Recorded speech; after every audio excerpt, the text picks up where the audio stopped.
Você vem acompanhando essa questão estatística do fenômeno dos que estão dentro da igreja, dos que estão saindo, de quantos entram, quantos saem, quais as denominações que ganham ou não ganham, quais aquelas que perdem, quais as que recebem transferência de outros, que tem umas que também crescem muito por transferência.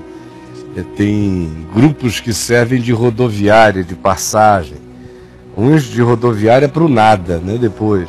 Alguns para encaminhamentos nessa sequência institucional.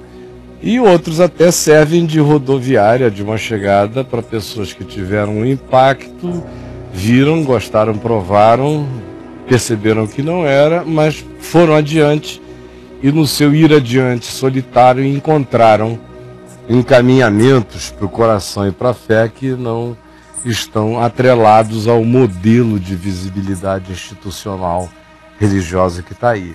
Então isso vem sendo observado por você hoje em dia de maneira próxima.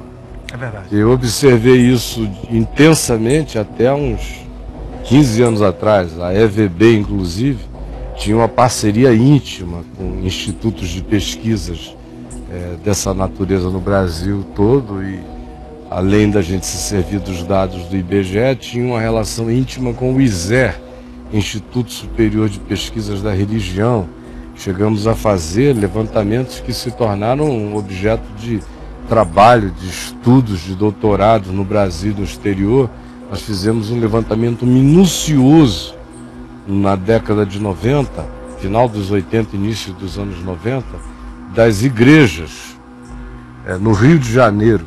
E o crescimento, registro diário, como é que era, onde era, mapeamos tudo, quem era, quem não era. Foi uma visão exegese, chocantemente visualizante dessas migrações, dessa história que nem sempre as pessoas veem. É uma história que você tem que ter dados para entendê-la, numa perspectiva da macro-observação do fenômeno. Aquilo que você colocou há pouco, né, com a ótica bíblica, mostra mesmo que nós, evangélicos, eu vou me incluir no grupo, né, existe mesmo uma cegueira generalizada sobre o que de fato está acontecendo, do processo que está todo mundo vivendo, que mesmo o censo, ou até o censo grita, né? E a liderança não. Né? Não interessa a liderança ouvir o que o censo diz. E é uma preocupação, porque as pessoas têm aberto champanhe não, porque crente não bebe, mas aberto Coca-Cola para comemorar o crescimento dos evangélicos, 42 milhões, etc. e tal, e 60% de crescimento e tal. E não se deram o trabalho de olhar as linhas e que dirá os microdados para tentar entender que cresceram 60%, sendo que o que mais cresceu foi a Assembleia de Deus com 40 e poucos %. E o resto tudo, né, empatando, as igrejas históricas diminuindo, inclusive, presbiteriana caindo, metodista empatando, anglicana caindo, todo mundo caindo.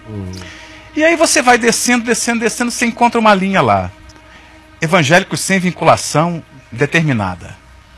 Cresceram de 1,2 mais ou menos do ano 2000 até agora, né, em 2010, cresceram 680%. Partiram de 1,2 milhões para mais de 9 milhões 280 alguma coisa. 680% de crescimento contra 42% da denominação que mais cresceu. Embora tenha crescido com câncer, né, com subdivisões e cismas, etc. Com metástase. Câncer já tem há muito tempo. Pois é. Mas era assim localizado, né? Agora é metástase. E todo mundo alegre, abrindo seus guaranás, né? Champanhe, né? Para comemorar. 40.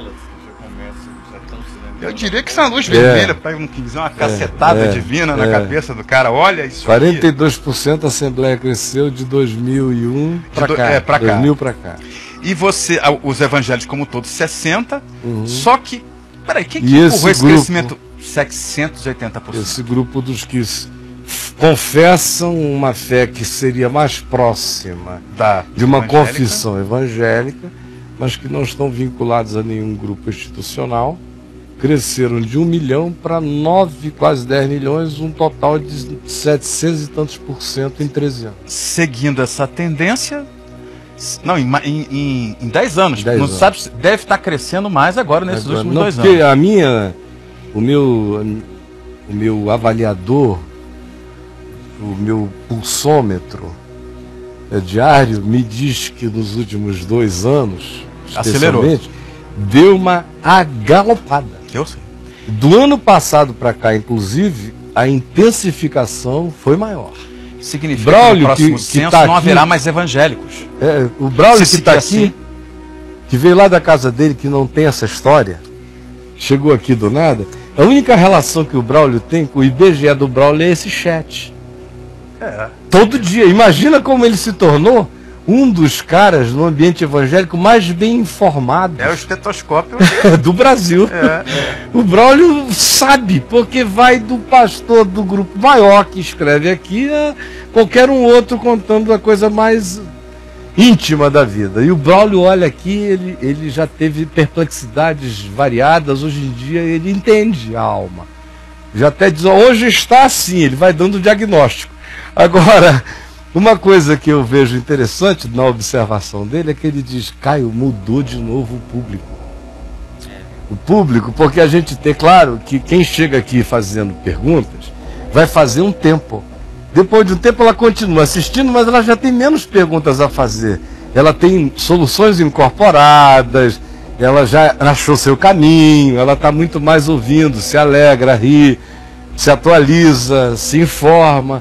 Mas tem um grupo que chega, e sempre quem chega, chega com aquela coisa ou angustiado, ou então chegou com muito ódio, porque falaram tão mal de mim que o cara veio por causa de raiva, então ele fica aqui agredindo. Com o Gerizá também, ele fica aqui agredindo, chama você, bota no inferno todo dia, te arrebenta e fica aí, mas não vai embora. E o Braulio vai fazendo as leituras. E as perguntas também mostram o nível de percepção de cada um. Não é? Então é um retrato que a gente atualiza todo dia. E a sensação que dá é isso mesmo, que nos últimos 2 anos acelerou. Eu quero que acelerou. Eu creio, as mudanças hoje são muito mais rápidas que antigamente. Nós falávamos antes do programa começar da velocidade da informação, da democratização, né, do fluxo, da produção, da acessibilidade. Exato, muito grande. A Europa levou menos tempo com teologia melhor. Nós aqui no Brasil crescemos com esse sincretismo assassino terrível, né? Um conteúdo pobre, e o povo ainda imagina que nós vamos ganhar esse país, que isso aqui vai crescer e não é capaz de fazer essa leitura. Hoje a Europa tem 2,4% de crentes, com milhares que decidem não voltar à igreja na semana seguinte. Mesmo. Tem raiva. Eu acho que eu me relacionei com a última geração de jovens europeus. Porque foi rápida a evasão. Eu me lembro que aí no início dos anos 90, 91, 92, após a expressão pós-cristã na Europa, já estava cunhada há muito tempo, e o esvaziamento já era gritante, já tinha uns 20 anos que vinha esvaziando. Os templos na Inglaterra estavam sendo vendidos para mesquitas e para propriedades privadas e para um monte de coisas, porque a igreja anglicana não conseguia dar conta nem dos seus templos, porque eles ficavam vazios. Então era um esvaziamento enorme. Mas ainda havia uma pulsão. Então havia lá o Spring Harvest, que ainda deve haver. Mas naquele tempo, meu Deus, eu me lembro que eles fechavam cidades inteiras.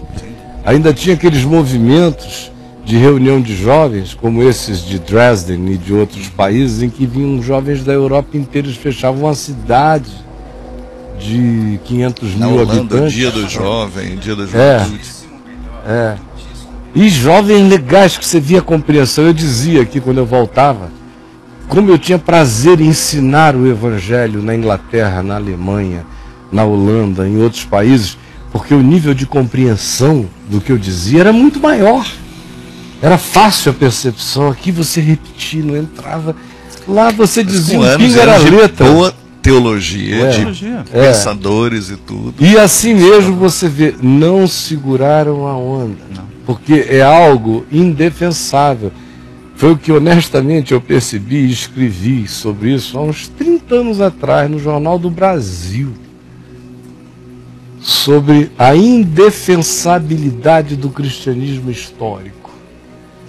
E sobre o fato de que eu achava que quem quer que se levantasse para essa defesa seria candidato a sucumbir com ele. Por isso, o que os discípulos de Jesus deveriam fazer era não tentar defender o cristianismo jamais, para não irem na derrocada dele, para se dissociarem dele, que ele era uma expressão de uma falsificação do evangelho, que não tinha nenhum problema de ir, desde que a gente ganhasse a consciência do que era evangelho e vivêssemos a subversão da missão da verdadeira e virulenta Igreja de Deus no mundo, que é sem torres, que é sem o marketing das placas. O engajamento é um poder maior do que o do marketing.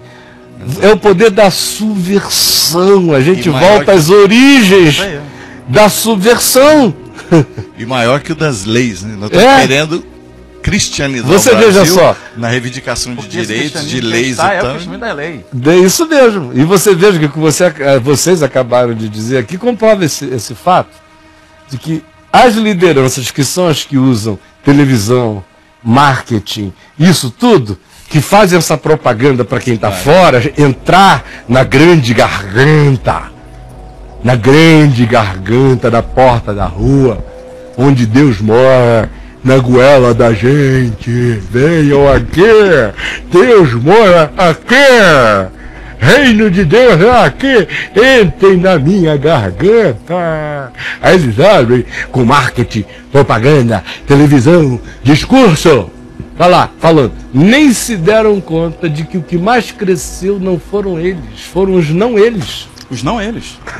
Tá claro. Nem se deram conta do fenômeno. E você vê como a subversão é um marketing mais poderoso do que o marketing. Serão a esmagadora maioria, seguindo esse ritmo de crescimento, na Copa, se fosse possível medir, eu diria a você que já são 50% dos crentes. Uhum.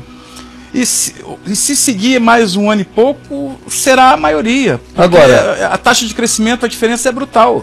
O interessante nisso tudo é que não é gente que está caindo no nada, necessariamente. Não, tem tudo ali. É um grupo. Tem tem alguns que caíram no nada. Quanto é o grupo dos evangélicos também. Agora, é gente que caiu em pequenas comunhões.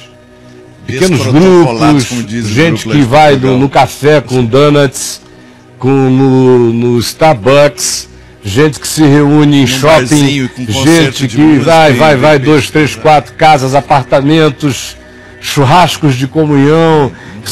Pequenos grupos vão sendo formados, a gente vê diariamente aqui.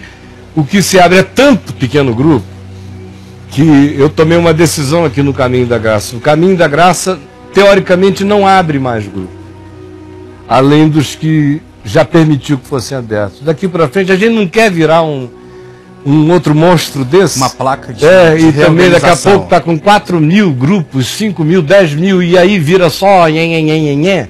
Toma um tempo danado. Eu já vivi muito para saber que tudo vira uma porcaria se você quiser tocar no espírito de Nimrod. Com torres de Babel e concentração de poder, tudo se corrompe. Então, eu confio no Espírito Santo.